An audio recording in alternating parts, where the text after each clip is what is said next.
question. I think that's a question that most of us in the HR fraternity would be answering as artificial intelligence, because artificial intelligence has taken everybody by storm.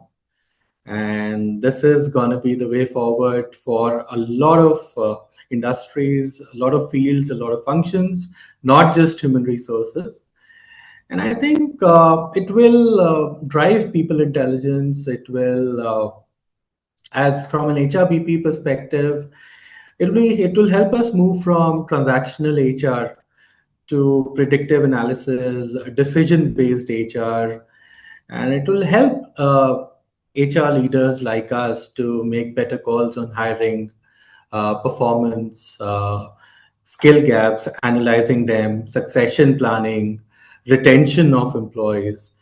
And I think all this by statistics, by data analysis, would be really helpful for all of us in the HR fraternity. And I think this is gonna be the most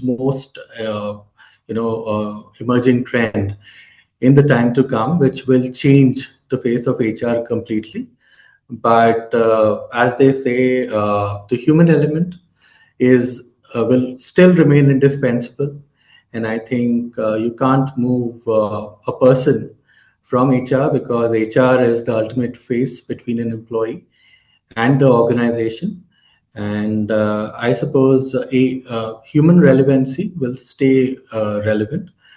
And I think the differentiation won't come from using AI tools, but from responsibility and thoughtfully applying AI into HR logics, which will enhance, the fairness element, the manager effectiveness element, and I would say the employee experience element overall in the time to come. So I think to answer your question, this is what I feel is going to be changing the face of HR in the time to come. Thank you.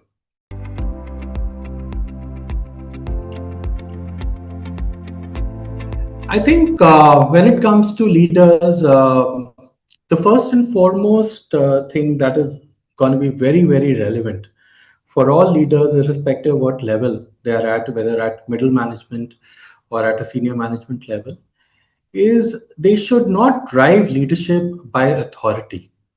That works for a very, very short term, in my opinion. And effective leaders are, generally develop over a period of time through their own capabilities and behaviors. So to just make it in a couple of pointers, my first skill that I would like to talk about would be their own self-awareness, and their emotional intelligence is going to be a very, very critical part when it comes to developing and leading teams. And what they are feeling, how they make the other person feel, how it impacts the other person, and choosing how to respond consciously after analyzing all these parameters is very, very critical. So first of all, of course, their self-awareness and their emotional intelligence would play a very, very key role. Secondly, I think communicating their expectations clearly and transparently is really going to help the teams under them.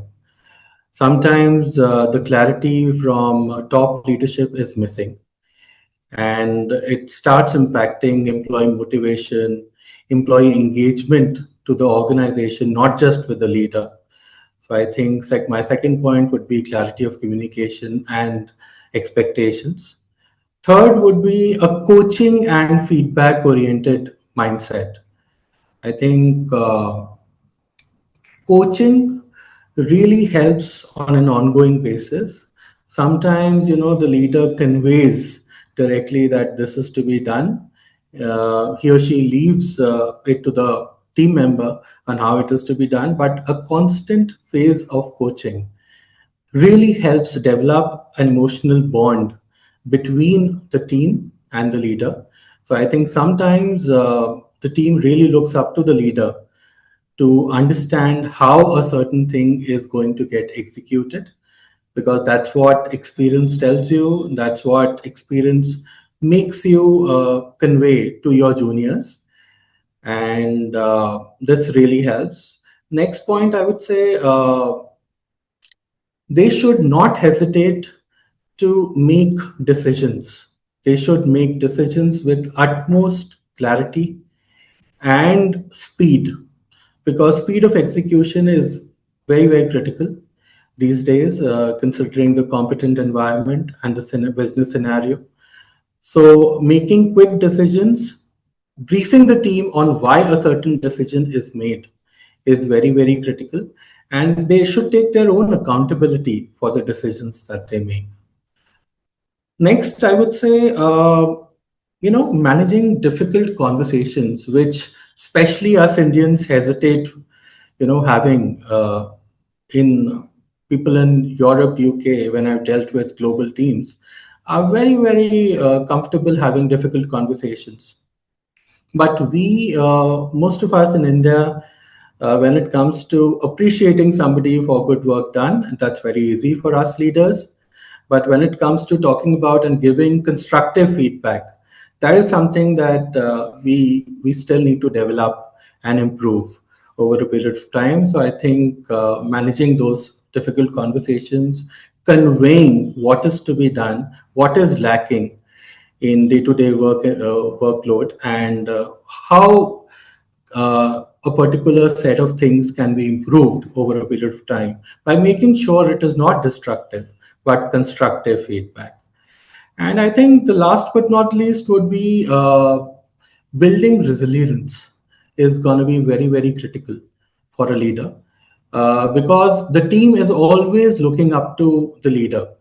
People say that when nobody is looking, actually everybody is looking at you. So it is very, very important that the leader must be the one to lead by example, so that the team gains some confidence that yes, this can be done in spite of too much pressure, in spite of constant changing dynamics of the business, in spite of the recent war. It has changed a lot of dynamics, especially in our industry of oil and gas. A lot of things have changed suddenly.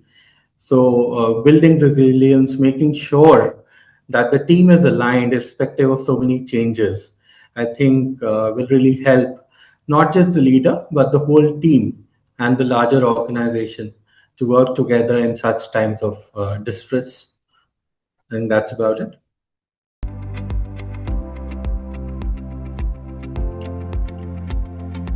What I would say, there is no secret to it. I think building engaged workforce is all about, again, I would say purpose, defining the purpose clearly, measuring performance transparently, and improving everyday people experience.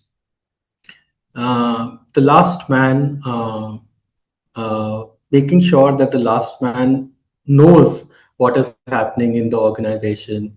Last man is aware that no matter how junior the person is, or maybe the employee may not be the part of the on-roll headcount, but non-confidential information should definitely be shared as to what is happening in the organization and how their own work impacts what is happening, what the leaders are talking about during town halls, during day-to-day leadership meetings and briefings.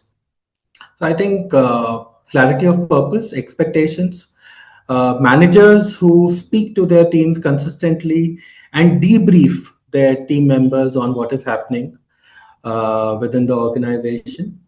And third would be treating everybody with fairness, giving employees visibility of how things will happen in the near future, if times are changing, if it is going to be a difficult time.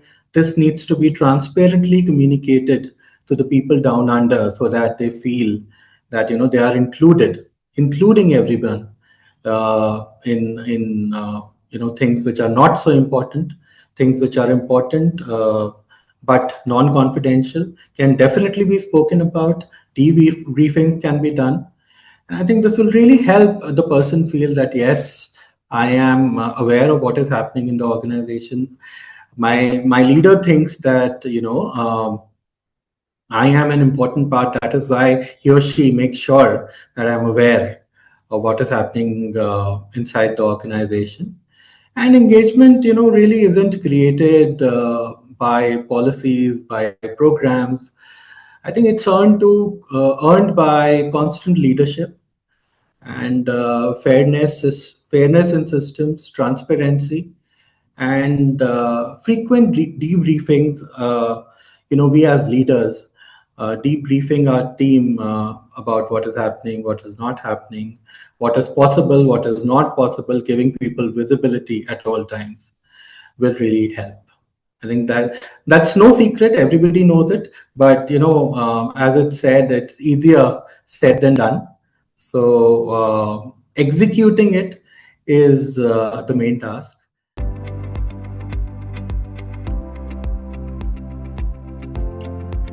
One big message would be learning the business first. Learning about the business is very, very critical these days. We can't survive without learning about the business. HR is no more rangoli making.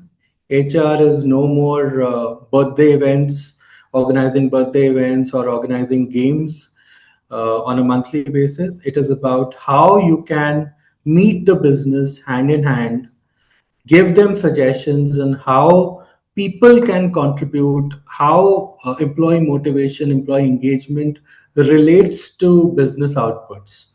I think that's something which is very important, very far from basic HR policies, birthday celebrations, or celebrating festivals. But your ability to solve real business problems, people problems, with fairness, transparency, and appropriate judgment is extremely, extremely important. And I think the business is going to find value only when we are ready to go beyond the dipstick HR to deep dive into the business, learn what is happening in sales, having market visits on an ongoing basis. And, our real value lies in being courageous advisors to the business, making them understand that what would be fair, what would be transparent, and shaping leaders make big decisions, and how people can have a value in decision making. Briefing business how important it is to keep the motivation alive of employees, and then only we can we stop the business stops seeing us as a support function, and it will start recognizing us as business partners and true culture stewards. That is what I would like to say. Thank you.